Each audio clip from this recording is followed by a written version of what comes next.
Welcome to A Slice of SEL, a podcast for educators about social emotional learning.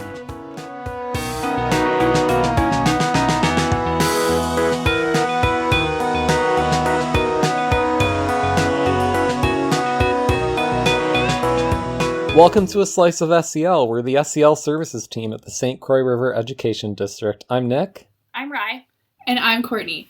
This week we are excited to be talking about class meetings. So basically when it's a good idea to have them, how to run them successfully, and why they're helpful to you and your students. And I'm especially excited to be covering this topic because when I was working as the special ed teacher in Cambridge, ISANI at the high school, I pretty regularly had class meetings, and it's something that I found super valuable. We did an episode a few weeks ago where we talked about a teacher's list of 25 ways that she tries to embed SEL throughout the student's day. And this is just one that I was really excited to do a deep dive into. So I'm glad we're going to spend more time on it this week. But before that, we are going to talk about what's filling our buckets. Nick, do you want to go first? Yeah, I'm going to go first. So we're getting into that reflective, warm springtime of the year. And I was just thinking, I'm just so profoundly impressed by and really grateful for all the teachers and principals, and Teacher Appreciation Week and Principal Appreciation Day are coming up, so coincidence, but the teachers and principals I've been working with this year, because this school year has been insane, and trying to do any new things was a really big ask this year, and it was next to impossible for educators to just take care of themselves. But given all of that, so many people I worked with this year still somehow leapt at the opportunity to learn new things and help support their students with social emotional learning. And it just amazes me when I think about all that they've done. And we're heading into this next fall with nearly all of our schools already using SEL curriculums at Tier 1 or with some plans to start next fall. And all of that is only possible because of all the insane, amazing work that teachers and principals and other educators did this year in the middle of a global pandemic. So I'm just humbled and just blown away, and it's completely filling my bucket.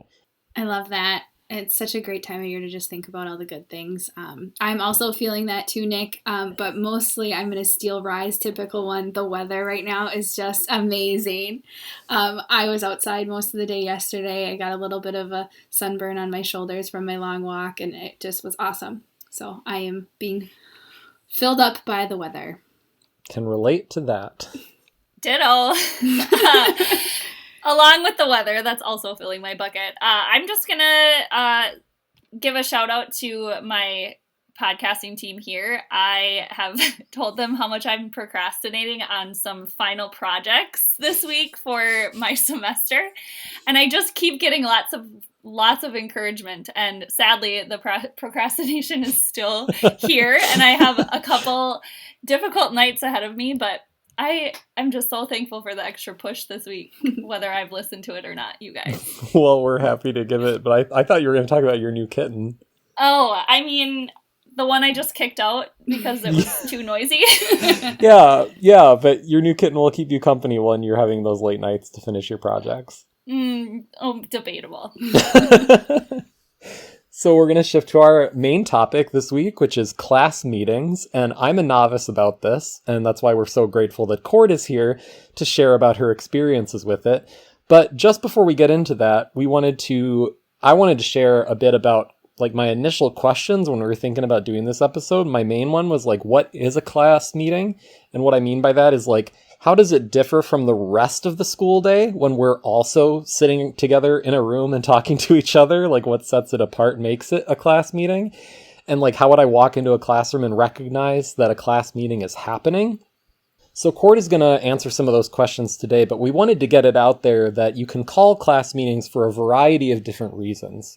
So some teachers would hold a class meeting when they're setting up their rules at the start of the school year. Some teachers would hold a class meeting to plan a party or an event. And by plan, I mean we're going on a field trip. How are we going to make sure that we all stay together? How are we going to set a good example in the community? Some teachers might hold a class meeting after a field trip to reflect on how it went and to problem solve any issues. And problem solving is a key phrase there because I think that's probably the most frequent idea I saw when I was researching this episode for why people are holding class meetings, to problem solve. And it got me thinking about family meetings, which got me thinking about Chris Farley's character when he's like, "I'm Matt Foley. I'm a motivational speaker." those sketches on SNL. I think the first sketch of those starts with they're having a family meeting because David Spade's character, they found a marijuana cigarette in his room, so they're having a family meeting to address that issue. So same idea. Often these class meetings are called because there's an issue and the teacher wants to have the group's input and help truly solve the problem. So just like you gather the family and have a family meeting in the living room sitting on the couch, teacher is calling a class meeting to address an issue about the workings of the class. So, Courtney, I think that leads me into our first question for you, which is, like, why do you think a teacher would want to frame things that way versus maybe making a call and solving a problem on their own? Well, I think that, first of all, you get definitely more buy-in from students when you involve them in the process. And there's just a lot of voices in our classrooms. And if you just make a call, you don't have the opportunity to hear what everybody has to say. It also teaches accountability, personal responsibility, and students just aren't accountable to the teacher as the authority figure. They also know that their behavior impacts the rest of the group and that the rest of the group will also hold them accountable. And I think that can be really helpful and powerful. And then when problems come up with peers, like between peers, so a few students might be irritated by something another one's doing, you could tell them that we're putting on a class meeting agenda and that we're going to try to problem solve it after there's been some time to cool down, and then we just have to make sure we're following up on those things. So you've got that kind of that ritual that they know what it means and they know what it's going to feel like, so you can kind of like push it off to there versus trying to like handle it in the moment when tempers are high. Absolutely. Yeah. So when did you first hear of class meetings and what was your first experience like? Well, I don't know like exactly what it looked like or how it went, but my mentor teacher at Cambridge ISANY was absolutely amazing. I mean, she's still amazing. She's still working and she's just the greatest. But she would do little chats at the start of all of her classes to just talk about the night before, and she often used those times to like integrate some sort of lesson. One thing that she told me that she would do she would be like make up something that happened the night before if nothing happened, because she would know that something a kid she was working with was going through like this big thing, and she would try to work it into her own life and then bring it up to the class as her problem and not the student's problem. And that way, like the rest of the class could kind of hear like, oh, these things happen like to adults too. And they could talk through kind of what that looked like. So I thought that was awesome. And so I started really implementing them like right away at the start of the school year, doing that like start of the school year routine and talking about like what my class was going to look like, because I just really wanted my room to be super predictable and I wanted the class to have input on how that was going to look. The first time that I had one outside of that particular like start of the year structure was after the first homecoming pep fest that first year. I was just like shocked at some of the poor behavior of some of the students. So we had a meeting in my little advisory class that was towards the end of the day, and the kids I case managed were with me, and I talked about what I thought that looked like, and then got some input about why that type of behavior was just not okay. The kids were super receptive to it, and a bunch of them brought up how they thought it was really disrespectful to the kids who helped plan the homecoming and the kids who were up there like participating in the games and stuff. And I just thought it was awesome, and the kids were really great about it. Was this your first year as a teacher? Yep. Okay, cool. And so it sounds like you did it at near the beginning of the year to kind of like talk with the class and have a meeting about like structures, where we want to go, like what our expectations are for each other. Yep. Yeah, and like just and those simple classroom routines too. And I know we've talked about that a bunch on the podcast here. Like what do we do when you need to sharpen a pencil? Like what's our procedure when we're done with our worksheet? Like where do things go? Where do I get my materials? How does that look to set up our classroom? Just those types of things. So like that proactive piece, and then the first time you did it like reactively to like problem solve and address something was after that pep fest, right? Yeah.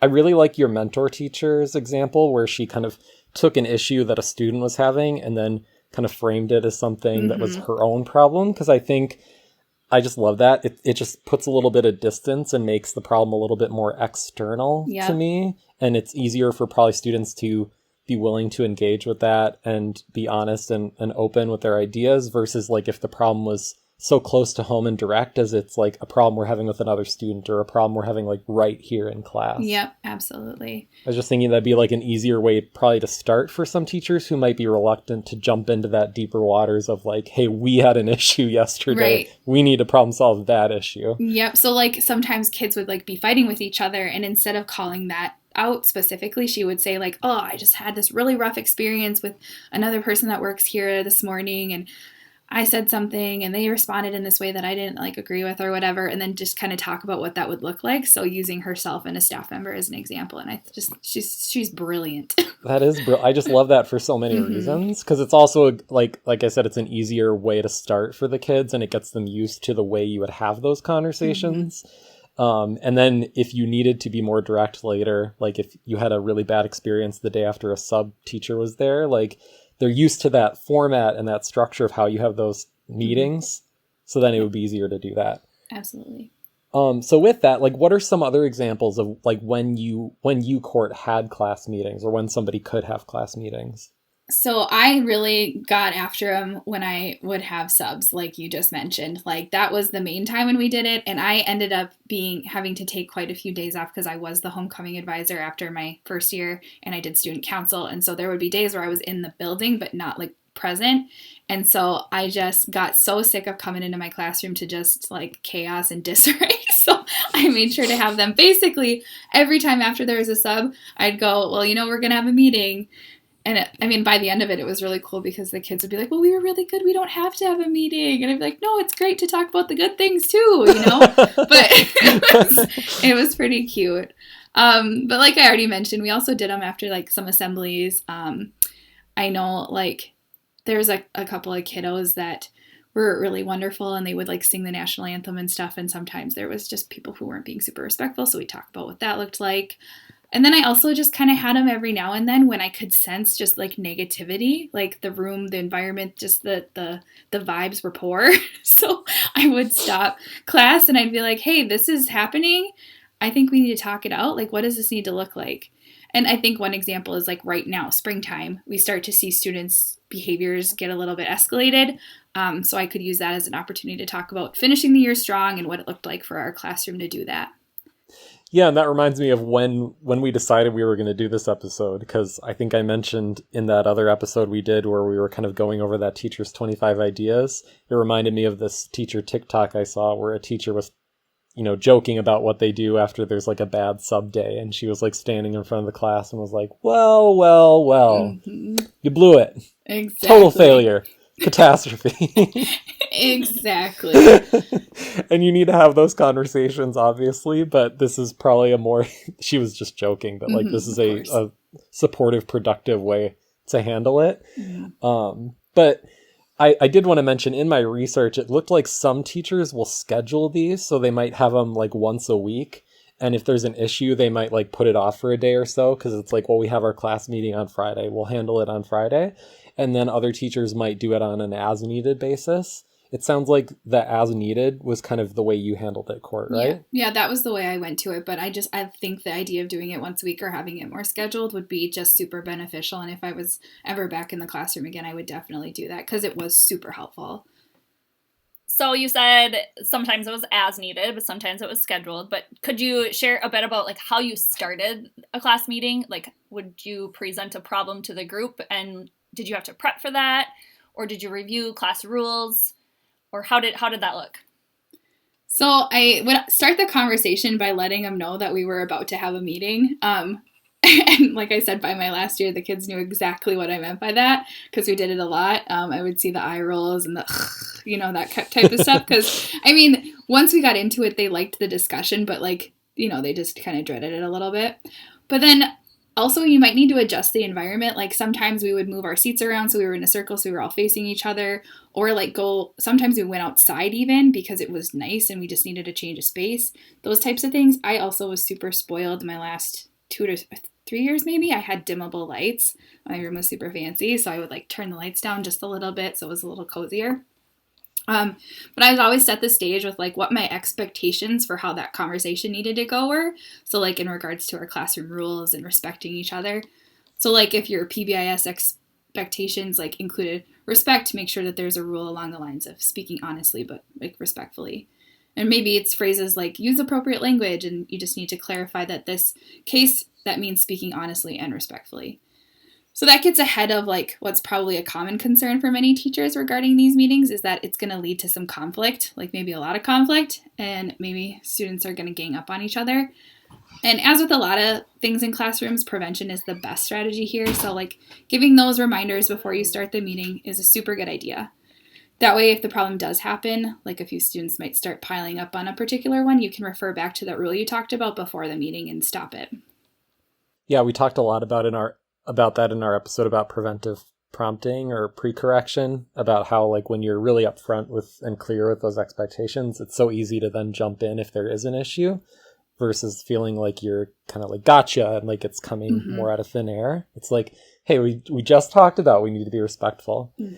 So I think that's a really good way to start, because I think that is probably a lot of people's concern, is that like we're heading into this conversation and it could lead, like what could go wrong is the question of people's heads. And generally, like when you are having these, they're probably going to be a little uncomfy, like just by design of why you would be having them in the first place, right? So being super explicit about that's important.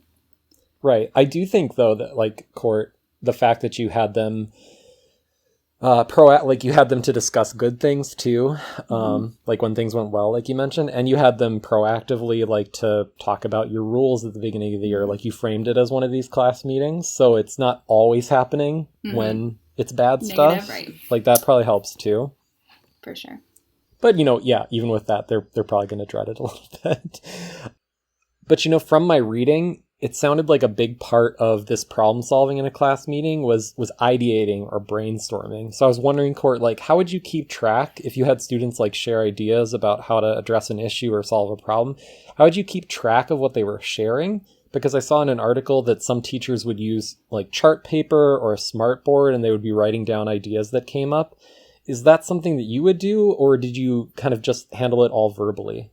So when I got my first classroom, my first year of teaching, I started out with just a chalkboard and nothing fancy.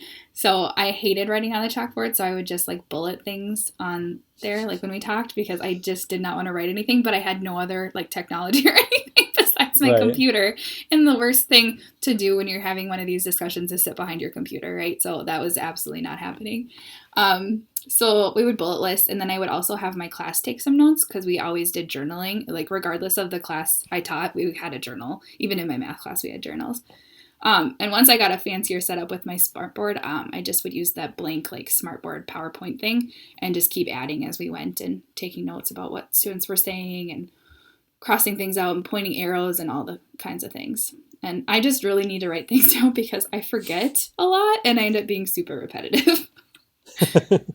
Yeah, I think that's helpful when you're brainstorming, because students would probably lose track of things too, and then end up repeating things a lot. And you might have another student saying like, "We talked about that 3 minutes ago." Exactly right. But then everybody can see what's been written down. Yeah, so that probably makes things a little bit less repetitive. Next part, like it sounds like you kind of presented like what we're talking about and why, and then you lead them to that ideating and brainstorming from what I'm following. But at some point you have to start making decisions, right? Like deciding like, what are we going to do from here? So could you tell us a bit about how decisions are made during class meetings? Like I saw a few articles mention that they would have students literally just vote on what the best idea was. But they also mentioned sometimes like the teacher would have veto power. So I'm just kind of curious about how that decision making could look. So I was super lucky, I guess. I never really encountered a situation where we needed to put it to a vote. Mostly during these times, the class was able to kind of come to consensus and agreement collectively. I think it was really helpful because I was working with like high school age students, and the discussions were really like deep and really honest. So that was really nice.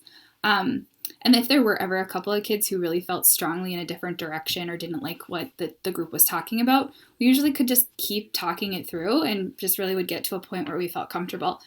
I think probably there might have been a time or two where a kid maybe just shut down and stopped voicing their opposing opinion, which I don't feel great about, but I hadn't really thought through that, but I love the idea of having a vote. I do think it's super important, though, to ultimately leave that up to the teacher. Yeah, and there's so many. I think this is why we brought this up, Court, because there's so many different ways to make these decisions together as a group. And I never really thought about it until I started to work in adult teams, because I just don't remember it coming up in schools. It was like either basically we would vote on something, or the teacher would just make a call, and there was never really like an in-between. But if it was like, we're going to decide together, there's always that chance that like the loudest voices, the people who are going to talk the most, are going to carry the day. And some people might shut down. And like, that's, realistic. And like you were saying, like, you just didn't feel, and I wouldn't have either, like had an idea of how to structure that to like prevent that from happening. So we wanted to talk about this because we worked on this a lot in our adult meetings at Scred. And there's like a couple different structures that we've explored for this and started to use. We're by no means done with that work, but this is, just relevant stuff. So anyway, there's this thing called the decision-making windows that we've been really interested in. So really simply, like window 1, it's like window 1, window 2, window 3, or window 4. There's like different kinds of decisions that are being made. So like in this case with a class meeting, like a window 1 decision would be the teacher is going to decide, and they don't really need any input. They're just going to decide. So it's like, we're going to take a test on Friday. Like this, I don't really need any input. Like that's a window 1. Window 2 would be teacher would get input from the class and then they would decide. Window 3 would be the teacher and the class are deciding together, which is, I think, what a class meeting, what we want it to feel like for the most part. Would you say that, Court? I would agree, yeah. Yeah, like it's, at the end of the day, like you can veto and like you're the decider, but like you want it to feel like it's a collective decision. And like a window 4 would be like delegation, like the class is going to decide and the teacher sits back and learns about it later. So that really doesn't apply to the class meeting so much. But we started to like do that in our adult meetings, like I said. So the facilitator of the meeting, and in this case, like the teacher of the class meeting, would be really upfront. Like, this is the kind of decision I'm making. And it just gives the rest of the group some comfort. Like, we know how this is going to work. But we started to realize, like in those like window 2, window 3s, especially when we're making a collective decision and it's supposed to feel like the teacher and the class are deciding together, like the loudest voices will carry the day. And like, are you really reading the room really well? And it's like everybody's, are you getting an idea of how much people agree with where you want to go with it? Or are you just hearing like 1 or 2 people who are really loud and upfront, or in this case, like 1 or 2 students? So a brilliant colleague of ours, Jody Henderson, she brought up this idea she got from another organization she worked in called a consensus ladder. And teachers know fist to 5 really well, right? Like with your hand, you can just do like a fist, which is a 0, all the way up to 5 fingers. It's like a really easy way to scale things. So this sounds fancy, but a consensus ladder is like a fist to 5 with consensus. So you can ask the group or the class, like, how much do you agree with this idea? And like 0 or their fist would be like, I completely disagree with this. Like, totally not on board. Like, I really don't want to move in this direction. And a 5, all 5 fingers up, would be like, I'm all about this. I would champion this. This is my favorite thing. And then there's like there's 1, 2, 3, 4 between there. So like I was saying, like if we're making a window 3 decision, it's supposed to feel really collective as a class meeting. That's just one thing you could do. Like 0 to 5 fingers, like how much do you agree with this idea before we move forward? And we will link those windows thing I mentioned and an example of a consensus ladder into the show notes. It would probably be too complicated, I think, Ryan Court, for most elementary students to really jump into that. Like, I think you might be more likely to do just simple voting with elementary students. I would say that. Yeah. But you might introduce one or both of those concepts for like middle or high school students. But the point is, like, even in the workplace, the 3 of us are still learning how to have teams function well. And that's part of adult SEL, and it's skills that we want our students to have as they're entering college or the workplace. So class meetings seem like a really great opportunity to embed that learning and start building that skill set and get students familiar with how they can structure those decision-making processes with groups of people. So, Court, how long did these meetings tend to take? Did you run into any issues like fitting it in a high school setting? Because, I don't know, most folks might be thinking like, hey, this works in an elementary school when you're all together for most of the day, but how do you see it fitting at the secondary? So I think that depends. Those start of the year meetings were the whole entire class period. And I know we've talked about this like a lot, but it is so worth it for the time it saved me explaining procedures and like all that stuff later. So I would dedicate a whole class period at the start of each term. I mean, if you're not switching students or whatever between terms, you could maybe shorten those up and like keep them simpler. But our advisory time was like 26 minutes long, I think. And that was the perfect amount of time usually for those little random after assembly or big issue in the building conversations to happen. But those random class meetings where like there was an issue of bullying or there was like some thing that I thought needed to be addressed, like just morale or whatever, that time varied, but I always figured if it warranted me having a class meeting, it warranted a whole period of class discussion if it was needed. So I just think it depends on what you value, and I really valued having a community in my classroom and having those family meetings. And I think at one point we started just calling them family meetings because we just were a family. And so like everybody, that was like my big thing. I just wanted all of my students to feel valued and important, and I wanted them to know that whatever was going on was worth talking through. So I love that.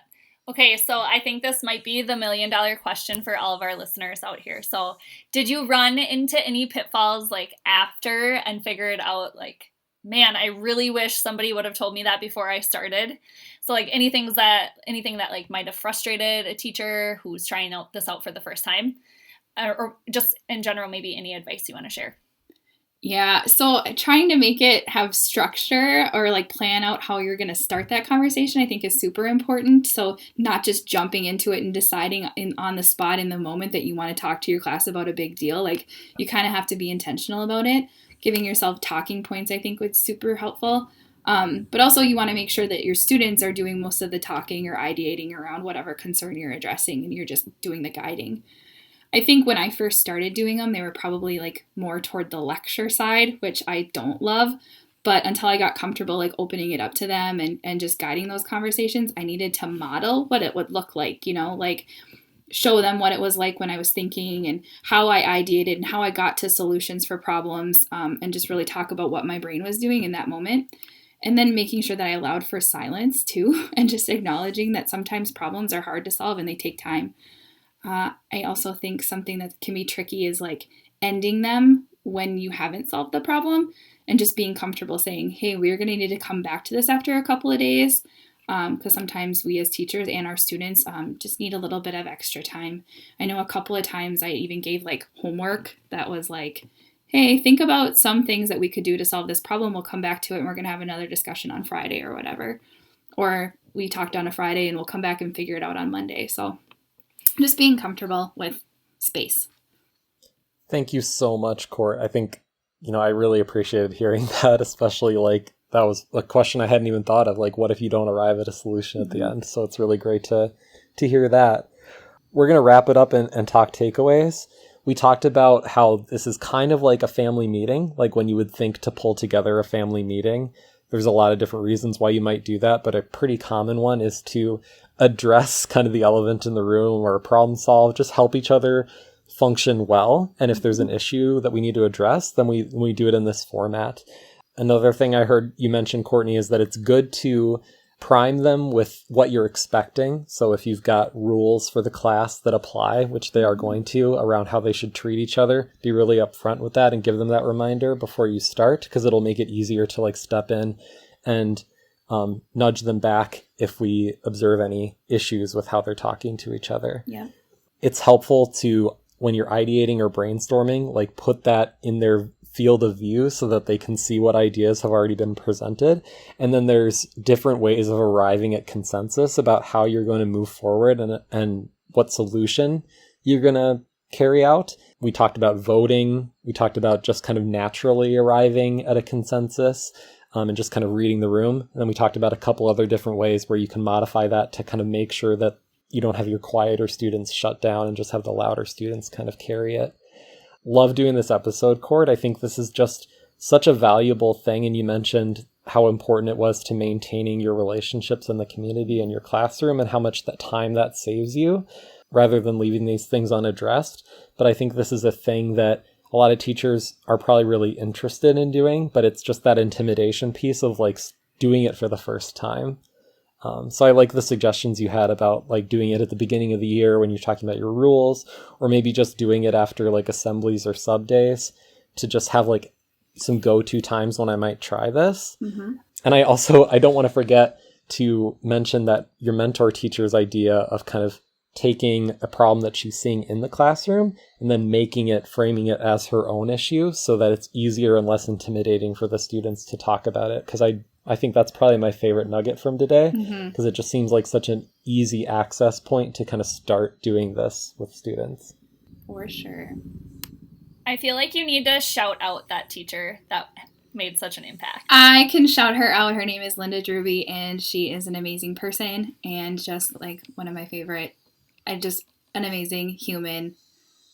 I just love her. Well, thank you, Courtney, and thank you, Linda, for our favorite nugget of the day. I could talk about her for hours. Well, thank you for spending time with us today, listeners. And Courtney, thank you for sharing your expertise. Make sure to subscribe, and if you're on YouTube, click the bell so that you're notified when new episodes are released each week. We'll see you when you come back for another Slice of SEL. Thanks, guys. Bye.